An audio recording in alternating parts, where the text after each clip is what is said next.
Pastor Mildred Kingsley-Okonkwo is a Christian and a woman who firmly believes that being a woman is a calling and a ministry. She is married to Kingsley-Okonkwo, her best friend, and together they have taught on love, dating, and marriage for over a decade. She pastors with him at David's Christian Center, Lagos. Pastor Mildred is the author of a number of books, such as Child and the Child Prayer Journal. She blogs at justusgirlsniger.com and runs a ministry under the same name, which hosts conferences bringing hope and healing to many. She enjoys cooking, reading, pedicures, massages, and long walks in no particular order. She and her husband are parents to 3 amazing miracles, Dasa, Davida, and David. Let's make welcome to the Thrive Women's Summit 2017, Pastor Mildred Kingsley-Okonkwo.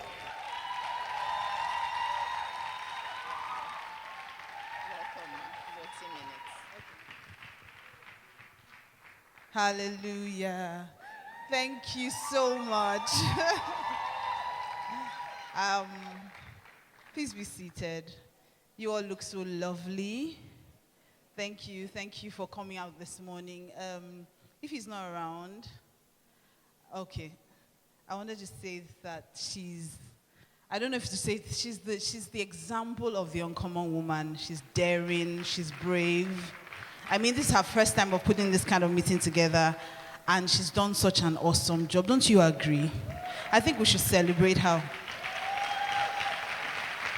She's a symbol of the fact that you should go after your dreams. Nobody's going to hand it to you. Just go after your dreams. And I'm so honored to share the stage with my friend, Pastor Laurie. Pastor Laurie and I go way back. She's my friend. You know, I don't say that of many pastors. Pastor Laurie is my friend. Yes, I love you too. And we do that a lot. Okay, so this morning, it's afternoon right now. Okay, so this afternoon, I was asked to share on the uncommon woman and her home. And it seems that you guys are in for more than what I planned for, because while I was sitting there, as always, the Holy Spirit put a fast one on me. So I'm probably going to share a lot of stories this morning, not just stick to my slides. How many ladies love gist? Oh yeah, so let's gist now. So I'm not here to preach at you, okay? So let's gist. Any man that is here at his own risk. So I have done my disclaimer now. So don't say I didn't warn you. I may not turn around like Pastor Laurie, but you might hear a lot more dangerous things. Amen? Okay, so this morning I'm going to speak to you about building to last. And the reason why is because no matter what you achieve, and we've heard a lot of amazing things this morning, no matter what you achieve, no matter how great, no matter what your dreams are, if you marry the wrong man, you have entered one chance. Bad one. Has anybody ever entered one chance? You know, there was a time one chance was raining. I remember my sister was getting married. She was coming home from work. She entered a bus, what she thought was a bus. And as she entered the bus, immediately, you know when you've entered one chance, you know. So she saw men, enter, Oshodi wale, and she entered and sat down. Immediately she sat down. She said she knew. She didn't even need the Holy Spirit. This was her conscience telling her that you have entered one chance. When she looked around her, she just saw the people that were in the bus. They first slapped her, collected her engagement ring, collected her money. She knew that she had entered one chance, and then they pushed her out of the bus. So no matter what we encourage you to go out there and do, if you do not find the right man to submit yourself to, tell your neighbor you have entered one chance. He might even be a good man. He might just not be the man for you. If you go and enter that kind of relationship, there's some people that have they have a gift. Maybe they're called to sing or write books. How are you going to achieve that if every year you are pregnant? When I was in university, I had a friend. Well, not really a friend, she was a classmate. From year 1 to final year, she was pregnant every year. You can't be asking me what she graduated with. Every year. And what was the reason? That her husband did not want all those small university boys to be toasting her. And if you've ever been pregnant, how many married women do we have in the house? If you've ever been pregnant before, or you are currently pregnant, you know it's not easy.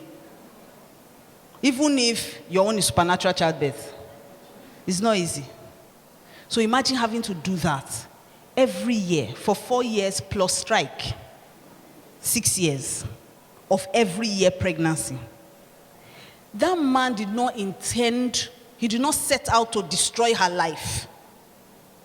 He was acting out of his own insecurities. But did it affect her? I can't hear you. Did it affect her? So the choice of a person that you marry will affect your life and your destiny. God might speak great things over your life, but if you do not submit yourself to the right kind of man, you have already messed up your destiny. So the first thing I always tell any woman I meet is to marry a man whose vision is large enough to accommodate yours. Do you see if his husband sitting beside her today? Do you think that she would have been able to do what she's doing today if he didn't give her 100% support? And there are not many men like that. I celebrate you, sir. Can we put our hands together? There are not many men. I told her when she came down, after speaking, she came down. We were there. Oh. She invited us. Oh. She came from home with her husband. Oh. Did they not come from the same house? She came down. She went to hug her husband first. And I told her, I said, you see life, you first did love before ministry. Meanwhile, we were here, do not greet us. And she did the right thing. Because she knows that me, I can say I will not come and this meeting will still hold. Pastor Lori can say she will not come and this meeting will still hold. But if her husband says this meeting will not hold, will it hold? So you must start by marrying the right person. And not just marrying the right person, because that's just one part of it. You must plan to have a marriage that will last. Everybody's getting married. Go on Facebook right now. Somebody's putting the picture of wedding right now. Go on Instagram right now. But will it last? And unfortunately now, because we have a lot of celebrities on social media washing their dirty linen. When they were getting married, they didn't call us. So when they are breaking up now, we are judging matter. My husband is the one paying bill. It's not the one. I was pretending. I bought it for myself. He did not buy. He's sleeping around. He's not sleeping around. We are marrying. We are not marrying. When the problems are happening, nobody might be there. But when it comes out in the open, when it blows up in your face, you know it doesn't blow up in secret. They put it on social media. And social media is so wicked. Something that is happening to you right here in this room. Somebody in Canada knows. Oh. And the person will share. Why don't they share people's joy? Immediately the marriage breaks up like this. So this morning I want to speak to you about building to last. Tell your neighbor, build to last. You need to say it like you mean it this morning or this afternoon. You need to build to last. So building a marriage or building a home, I think that everything we see in the spiritual, we also see in the natural. So God gives us a prototype of things. So I believe that everything we see right now, there's a prototype of it in the spirit. Okay? So if God shows us a house, we can also use that to describe how a home should be built. And that's what God used to teach me, okay? So if you want to build a house, for instance, one of the first things you're going to do is get an architect to design. Am I right? Am I right? Ladies, you need to help me. Are you tired? Hey, so let's talk now. We said we're going to gist. If you don't talk, I will just teach my slide and go. I will not share my gist. And I know you want to hear the gist. It's not this slide it's not this preaching. So the first thing is that you get the right architect. Am I right? So it has to be an architect that understands building, that understands how a house should be designed, what will work where, what will make things functional, what will make things strong. Am I right? The good thing about your life is that you already have an architect. We have the author and the finisher of our faith. We have someone who started marriage. In case you don't know, marriage is not an idea from your village. It was not started by your great-grandfather. I know you like to believe that your great-grandfather knows all things. Not even your ancestors. Marriage originated from God. So marriage is a spiritual principle. It is not just something that you do when, you know how, and that's the problem these days. So we start out, you go to primary school, you go to secondary school, then you finish university. Maybe if your parents are education, it's like mine, you have to do your masters. When you finish your masters, you do NYSC. When you finish NYSC, then they start harassing you. Marry, marry, marry. Maybe you convince them, you get your first job, then you get married. No, that's not God's plan. It's not just because you finished university, you must marry. No. God had an original intent for marriage. He had a plan. So he came up with the idea. He said it is not good for a man to be alone. So he said, I will make him a helpmate. So I'll make him someone who is suitable for him and adaptable to his needs. So God came up with marriage. Now, if you think you are going to do marriage on your own, you're going to have a big problem. Let's see Psalm 127 verse 1. Can we read it together? I hope you can see it, at least the first part of it. Can we read it together? 1, 2, go. Unless the Lord builds the house, those who build it labor in vain. We can stop there. That's where I'm really going. Say, so unless the Lord builds a house, you are wasting your time. That's what the Bible says. Let me quickly share my first story with you. Contrary to what most people believe, I didn't start out thinking I was going to be Pastor K's wife. I didn't start out thinking I was going to have I don't know whether it's a gospel celebrity marriage, like Pastor Lori married to Annie Dahosa. I tell her that's gospel royalty. I didn't start out thinking I was going to have a marriage that was in everybody's face. No.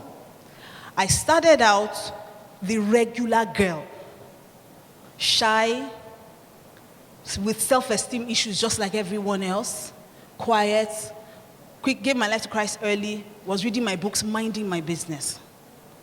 Finished university. By the time I was leaving university, I'd met a guy who was a doctor. We were in a relationship. We dated for 5 years, did our introduction. He left, because he was a doctor, left to the UK to continue his studies. And I was doing my master's here 1 year, waiting for him to settle down so that he could come back, we'd get married, and I would go to the UK. Have I planned my life well? The only problem is that I am not a builder, I am a laborer. So I was laboring what? In vain. So one morning, I woke up, ready to go to school to go and do my exams. It was my finals for my master's. And as I woke up, carried my bucket, going to the bathroom to have my bath, and then the Holy Spirit says, stop. I want to speak to you. And I know the voice of God because we are in a love relationship. Is there anybody like that here? Like when God is speaking to you, he's drawing you, he's luring you into a secret place. He wants to talk to you, So I went into my room, and I'm going to give you a very abridged version of this. And I went into my room and I got on my knees. And I was praying, and then the Holy Spirit said to me, read John 4, and I opened the Bible. And I was reading about the woman at the well. And then Jesus says to her, I have water that if you drink, you will never thirst. And the woman says, give me this water. I want more. And then he says to her, go and call your husband. And she said, I don't have a husband. And he said, you have rightly said, for the man that you have now is not your husband. And it was as if somebody used marker to highlight that the man you have now is not your husband. I say, who? Lord, you say? The man I have not is what? It's not like, I couldn't believe my ears. 5 years, we had done introduction. Where do you start from? Anyway, long story short, God did it. And then one morning, we were just having a conversation, and the guy just kept saying to me, because I told God, I'm not going to break it up. He was a good Christian, never did anything to me. Great guy. Great guy. When I mean the great guy, Mr. Romantic would put, not Nigerian kind of romantic, pull out chairs for you, candlelight dinner. Even now, my husband doesn't do it now. The whole works. He would send you roses just because it's Thursday. That type. And the Lord says, it's not my own. There's a way this our God used to behave sometimes. So I said, okay, that's fine. but I'm not going to end this because he didn't do anything to me. And we're just having a conversation one day, and the guy just says to me, I don't know why, I feel like I'm losing you. I'm like, really? He said, yes. I don't know, what's the problem? I said, there's nothing wrong. I feel like, in short, you know what? Let's end this. I was heartbroken. He was heartbroken. We both cried for months. He would pick up the phone and call me and be singing, if you're not the one, then why does my heart feel glad today? You know, that kind of be romantic something. Hey, I said, God, let him be the one. His heart is glad. Let him be the one. But I know better than to argue with God. He's not my mate. Somebody needs to hear that. Tell your neighbor, God is not your mate. So we broke up. And as hard as it was, I decided to stick to God because I knew that he was a master builder. Master builder. Should I finish the story? Hey, girls, Sanjis. Please, next slide. You need to get the foundation right. If you're going to have a marriage that lasts, you need to get the foundation right. Some people are looking at me like, she's not going to finish the story. Chill now. Don't you watch film? Suspense. As far as actor never die, the story must complete. So you need to get your foundation right. You need to get your foundation. Tell your neighbor, get your foundation right. There are some things that you must never take for granted when it comes to marriage. When God is telling you something, he knows what he's talking about.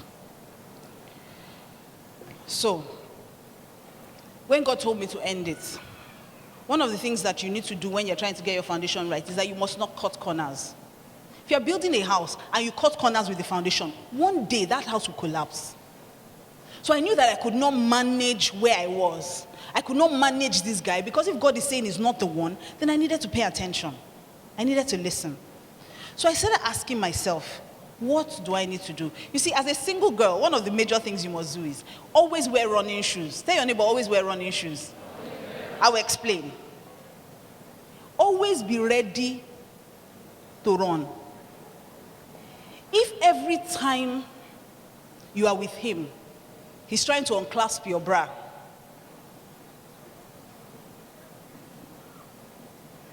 this is ministering to some people.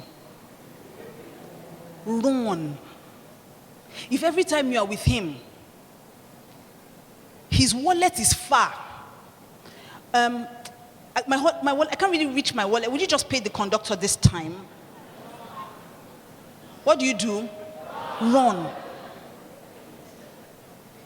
If every time he's supposed to pay his tithe, he starts giving you deeper revelation of how tithe is in the Old Testament and how God is a father. And if God knows that you have a need and you cannot afford it, how can you pay your tithe when God is on that? What do? You run. If, as you people are playing, and you say something to him, just jokingly, that only I don't like what he just says, don't ever talk to me, and just affectionately taps you. It has not turned to slap, oh. What do? When God says run, what do? You run. You don't run, you flee as in terror. You run. You must be always at the point where you are willing to make the right decisions for your life, especially when it comes to marriage. There was one prayer I always prayed. I said, God, but bypass my emotions and do what's best for me. Because my heart was with that guy. I'd been with this guy for 5 years. In fact, at this point, I had now met my husband, who I didn't know was my husband. Okay? We're doing a reunion in my secondary school. Now, my husband and I went to secondary school together. But the thing is that he was a bad boy. Okay? I was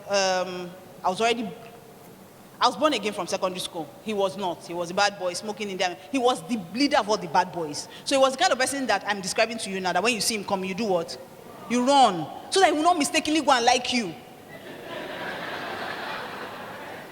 Interestingly, when he even proposed to me, I asked him, I said, I want to ask you a question. He said, what? I said, when we were in secondary school, did you ever toast me?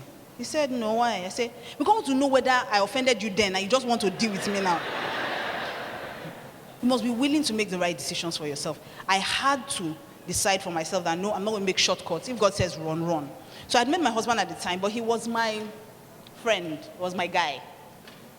You have those guys that you are friend zoned, Abby. So when they ask you, this guy is always with you, why can't you marry? Say, this one is my friend. And my question to you is this your enemy you will marry? So he was my friend, okay? But I knew that I had to make the right decision. I had to decide whether to obey God or to just manage this guy because he was born again, he was a good guy. He didn't do anything, he didn't do anything to me. But God just said, run, leave this guy, this is not the one for you. I knew I couldn't manage. So I made the decision to obey God. And one of the reasons was God asked me a question. Give me the next slide. And this is the question. Psalm 11 verse 3. It says, if the foundation are destroyed, what can the righteous do? If you miss it from this point that I'm talking to you, whatever you see in marriage, it will be too late to repair it. So one of the major things you're going to do for foundation stage, make sure the person is your friend. Marry your friend. When I got married, I wasn't like this. I was slimmer, figure 8, flat, well, almost flat tummy.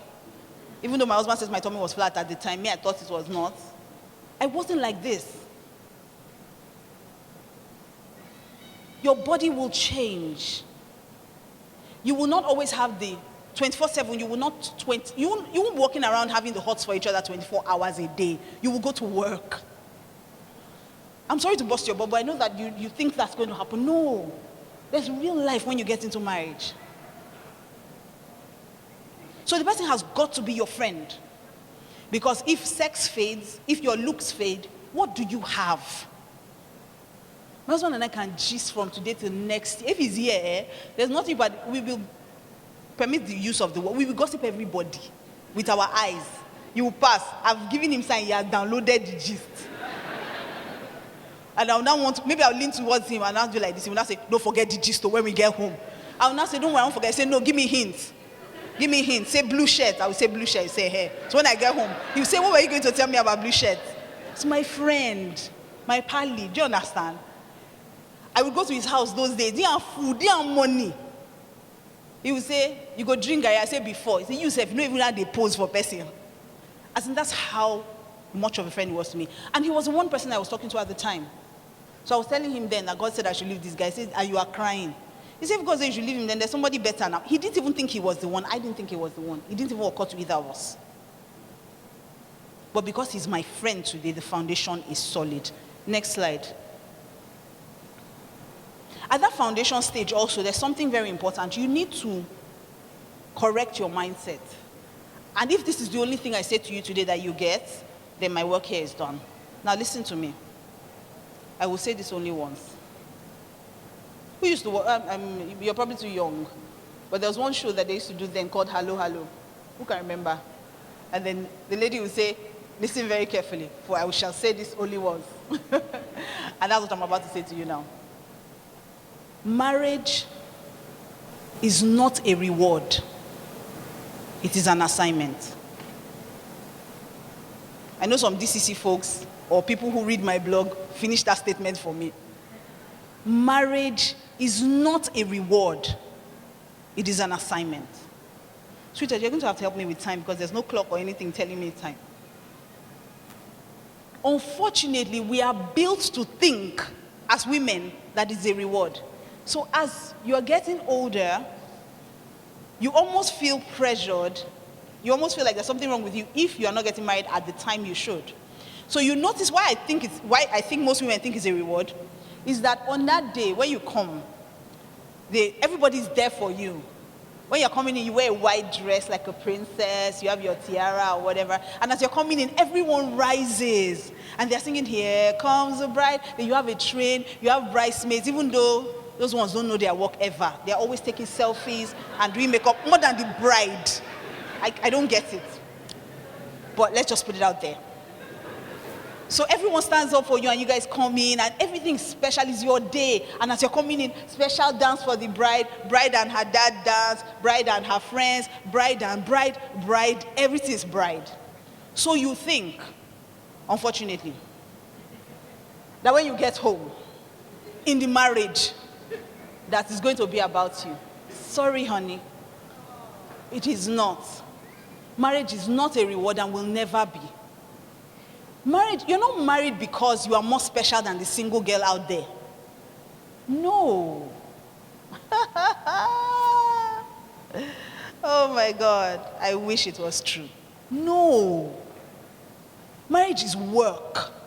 God chose to send you earlier than other people because he saw work for you.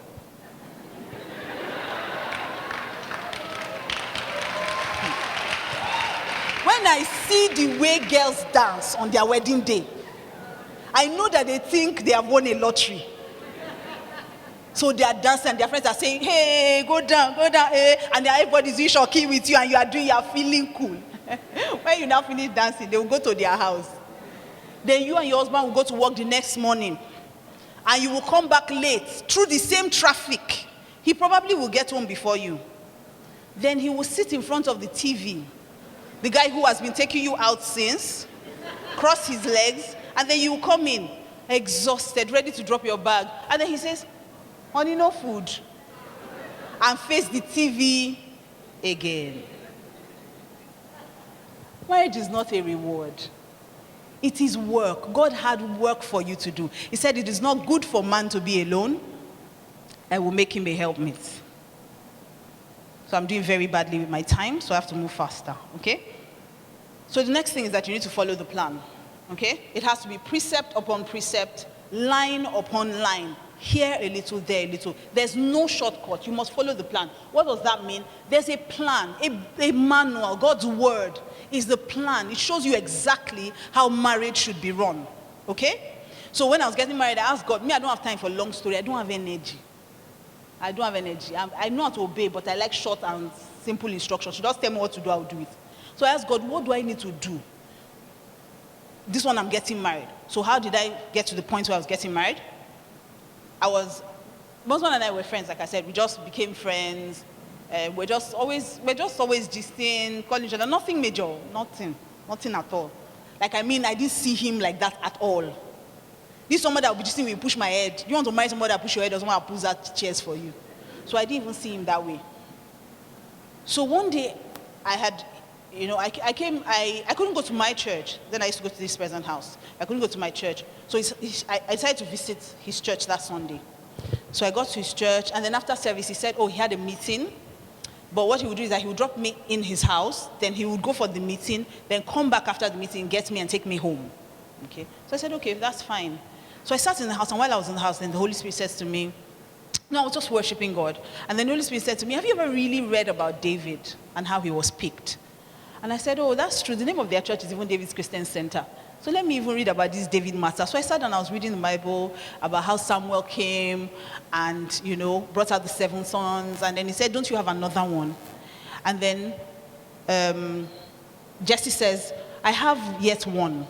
He's the youngest and he's taking care of the sheep.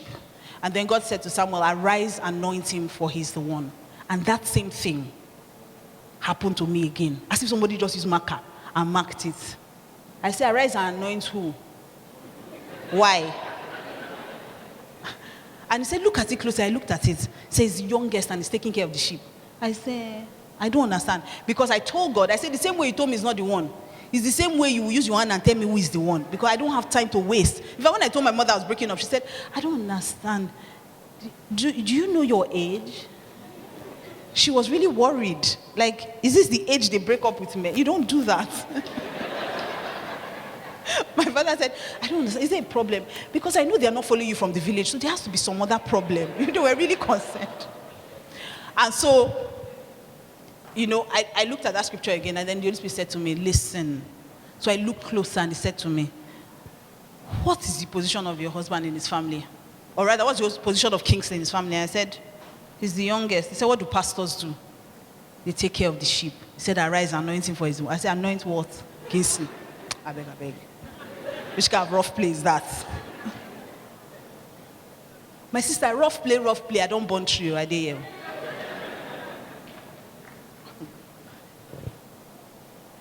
But I had to do everything by the word of God. So I asked God, what will I do to make my marriage work? And he simply said to me, let the man see that he loves his wife. And let the wife see that she submits to her husband.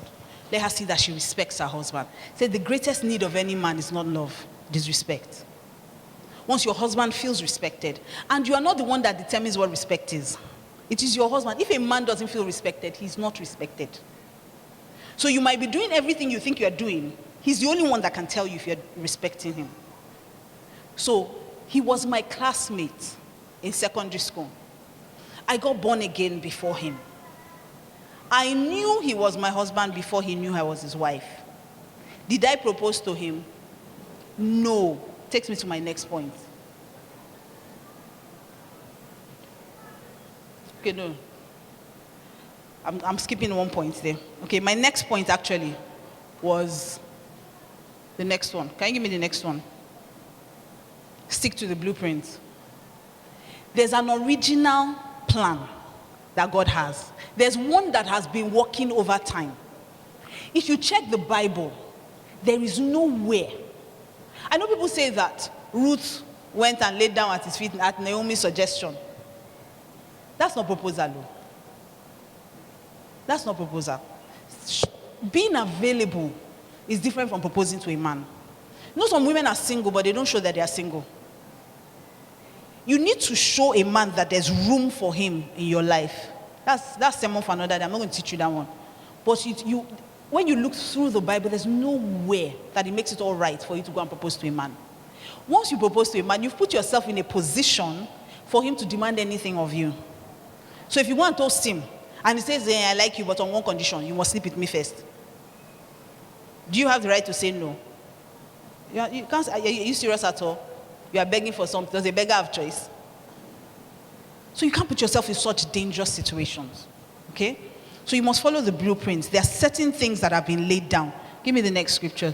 There are certain things that have been laid back. The Bible says, remove not the ancient landmark which thy fathers have set. There's a way, a proper order. There's a way things have been done. I know there's a lot of feminism going around. And personally, I don't really have a problem with it until it touches the word of God. That's when we have a problem with it. If you want to say women are great and mighty, women can do all things, I agree with you. But my own is, you cannot tell a woman to be the head of her home.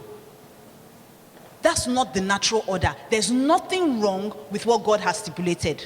I am personally of the opinion, don't scratch where it doesn't itch. If the Bible says that the man is the head, and you say you are a Christian, if you're an unbeliever, it's okay, oh. But if you say you are a Christian, you must stick to the blueprint if you want your marriage to work. So you must submit to your husband because you chose him. Nobody forced him on you. You chose him. Okay? So stick to what's working. Don't get carried away by what's happening on social media. Don't allow people to deceive you. Instagram, everybody's doing what they want. Everybody's posting what they like. Social media is not real life. I wish young girls would get it. Social media is not real life. The grass is not greener on the other side. The grass is greener where you water it. So sit down and work on your marriage. It's not easier to be single. Someone came to me last week. I said she wanted to leave her husband. She has 2 boys. And I laughed. I said, why do you want to leave your husband? She said, financially, there's nothing happening. Emotionally, nothing. Sexually, nothing. Mentally, nothing. So I laughed. I said, when you were taking your vows, I was there. And I remember that day when I was telling you that marriage is not a reward. You looked at me like I fell from the moon. And when Pastor said, in sickness and in health, you said, in sickness and in health. And he said, for better, for worse. You leaned towards him and said, for better, for worse. Till death do us part. You said, till death do us part. When they say you may now kiss the bride, you leaned into him. I say, now you have enjoyed the better. According to you, this is the worst. Who is now going to do the worst for you? Me? When you make vows on your wedding day, remember my voice saying to you, It is not a reward. It is not a reward. It is not a reward. Marriage has benefits, but it is not a reward. Marriage is beautiful, but it is not a reward. It is not a reward. The next thing you need to do, build capacity. I need to move very quickly. You need to build enough rooms. What does that mean? You need to build capacity. When you get married, unfortunately for you, you need to grow. You can't stay like, the way you are as a single person, you can't survive it in marriage. Let me give you a typical day in my life. So for instance, on Wednesdays, let me use a Wednesday. Or at least let me use this last Wednesday. So usually, whether or not I'm going anywhere, I wake at 4 because my body has been trained to wake at 4. I wake up at 4 a.m. and then I kind of brood. I go around my house. I kind of just move around. I want to be sure that there's nothing wrong. I just go around my house, praying and then feeling things out. So by 5:30, if it's a day that I have time, I usually would go out for a long walk. If it's not, I would try to skip in my room or something, do some form of exercise. I usually leave my house at 6 a.m. because we live on the island and my children go to school at our school, which is on the mainland. So we must do 1 hour, 30 minutes minimum every day to get my children to school. So I drop my children in school and I go to work. So I get to my office about 8 a.m. So I'm there. I run our 2 churches admin. Basically, I run operations. I also run corporate communication, anything communications, our creatives. I run all our departments. All heads of departments answer to me. All small group heads answer to me. All ministers answer to me. Our school, even though we have a head of schools, she too answers to me. So everything that is basically going on in church, nothing happens that I don't know about. Okay? Apart from that, people will expect me to counsel them. Now, I also run Just Us Girls. So I blog on Tuesdays, Wednesdays, and Thursdays. I'm sure a lot of people know I've noticed I've not been able to blog in the past few days because I've been forced to rest. So I would blog do a testimony on Tuesday. On Wednesday, I do married women. Thursday, I do those trusting God for the fruits of the womb. And then people still come in for counseling on those days, okay? So most of the time, we also would do midweek service on the mainland, which is about 6:30. Now, I'll have to send my children home and either wait behind with my driver or catch an Uber home. Most times, because I'm already on the island, my husband will call and say, honey, please, I'm tired, preach for me.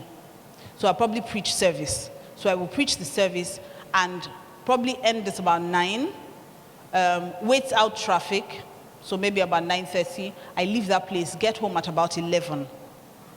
So when I get home, that's last week Wednesday, I got home about 11 p.m. So I would get home, and thankfully my children will be asleep. Hopefully, my children will be asleep, except for one. Pastor Laurie's goddaughter, Davida. She does not sleep. Mommy! And she's so clingy. So, thankfully, maybe she'll be asleep. If she's asleep, that's fine. If not, then I get home and my husband wants a wife. So we'll probably have a conversation and any other thing that he might need. I'm just saying. So you can imagine that I will probably sleep at 12:30 or 1. My day starts at 4 a.m. the next day. As a single person, if you're going to achieve all your dreams, you need to build capacity. You need rooms. You need husband room. You need wife room. You need your own personal room. You need space. You need time to be you. You need rest. You need you time. There's mommy room because you must be a mother to your children. You can't be an absentee mother. You can't let the world train them. You can't let social media. You can't let Disney Channel train them.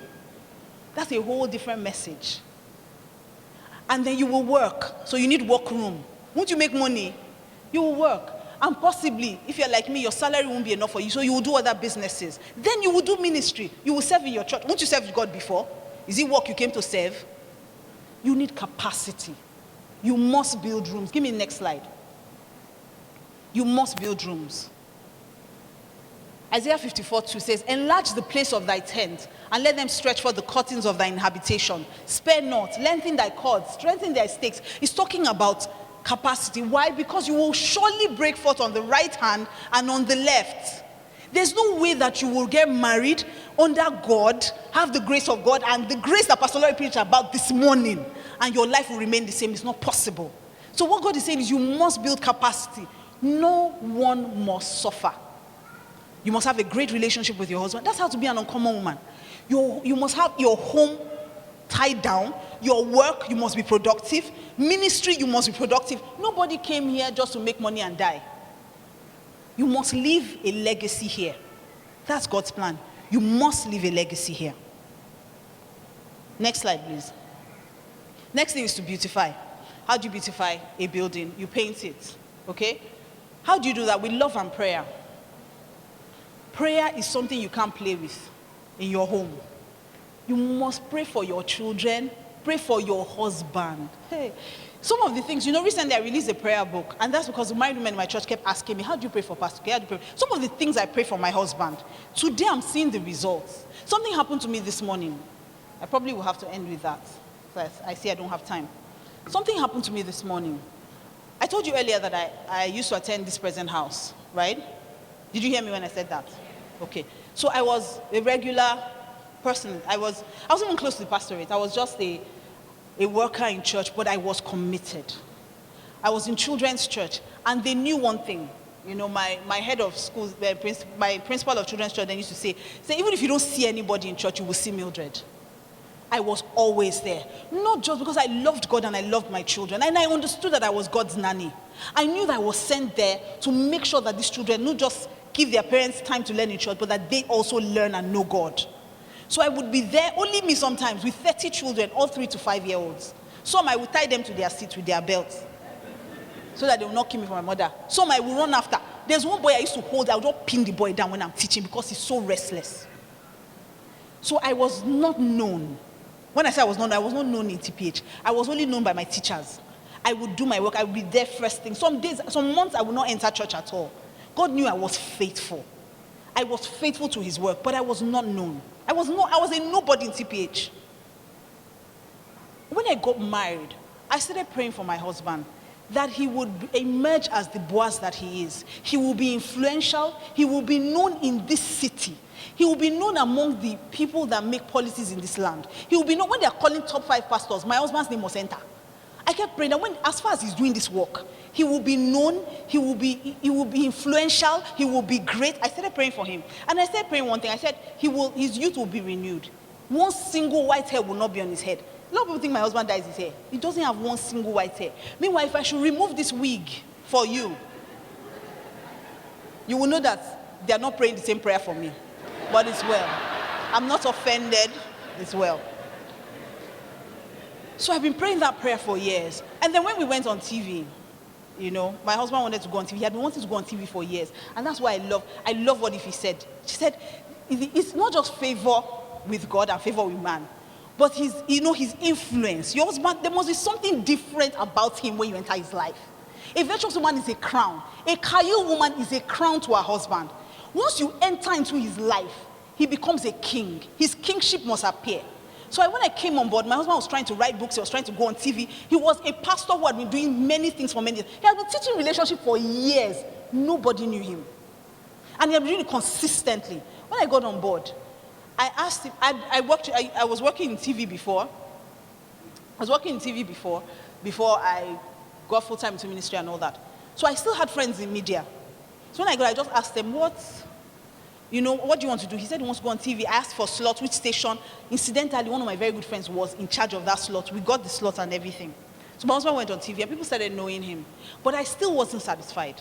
I still felt like, this is not just about TV. It's not popularity. It is that I want his work to speak for him. So I used to pray it over him. And then this morning, so I think it was 2 weeks ago, a letter came from TPH. No, we went for a concert, Cobham's concert, which was another surprise. I was in my house, JJ, my phone rings. Hello? Is this Pastor Mildred? Yes. Oh, this is Cobham's. I said, who? He said, Cobham's. I said, the Cobham's. He said, yes, I'm having my show, blah, blah, blah. I want to invite you. So we got there, and then we met Pastor Tony Rapo. How many people know Pastor Tony Rapo? And so Pastor Tony was passing by our table. And then he stops and says, this is Pastor Kingsley. He says, I've been looking for you. I've been following you. In fact, he says, did he tell you I've been looking for you? And then my husband says, actually I heard some, but I didn't really believe, I didn't take them seriously, that kind of thing. So he says, no, I wanted you to do a meeting for us, but we need to talk. And then last 2 weeks, a letter got to our house oh, that they're doing a leaders conference, pastors conference, and that they want my husband to come and speak. Now, for some of you don't understand what that means. I don't think you understand what that means. When I walked in this morning, my pastors, people, I used to say, Pastor Tony was a god to me. I don't know if you understand what I mean. Like, it was my, God. I don't think you understand. Like, when I see the man, I feel like the Holy Spirit is standing right in front of me. That's how I felt those days. And then people that were my pastors, then when they are pastors, am I mad? I will stand back for protocol to pass. This morning, they were the ones holding umbrella for me and holding doors for me and calling me ma. For some of you, it mean nothing, but you know how I felt? I felt like Joseph, from moving from slave to prime minister. Why? Because my husband moved forward. It's not about me. I know that I am sent. It's an assignment. I'm sent to make his life better. So everything God has sent him to do, I must make sure he achieves it. And as you make sure that your husband achieves it, your own life too will move forward. So now, I go places. If I was not Pastor K's wife, I don't think a lot of people would know me. His life has given me platform. And I've been doing a lot of the underground work. This morning, they asked him a question in church, at that church. So a pastor asked him, how do you do these things? What do you do? Blah, blah, blah. They asked him a question. And my husband looked at me, and I smiled. Because he doesn't do those things. He does those things through me. I run the church. He doesn't know. So as he was there, he looked at me, and then Pastor Tony said, oh, do you want to say something? So I took the mic, and I told them everything that we do. And I know that when I get home today, my husband will love me differently. Pastor Laurie gets it. If you are single, don't get it in Jesus' name. So my point is, there is no room for slackness in your home. Once you get into marriage, realize that God is sending you there to do something. It's not a reward, it's an assignment. God bless you.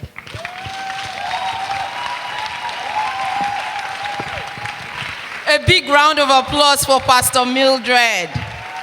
Wow, who hasn't been touched this afternoon? Marriage is not a reward, it's an assignment. Once we understand that, we'll understand a lot of things.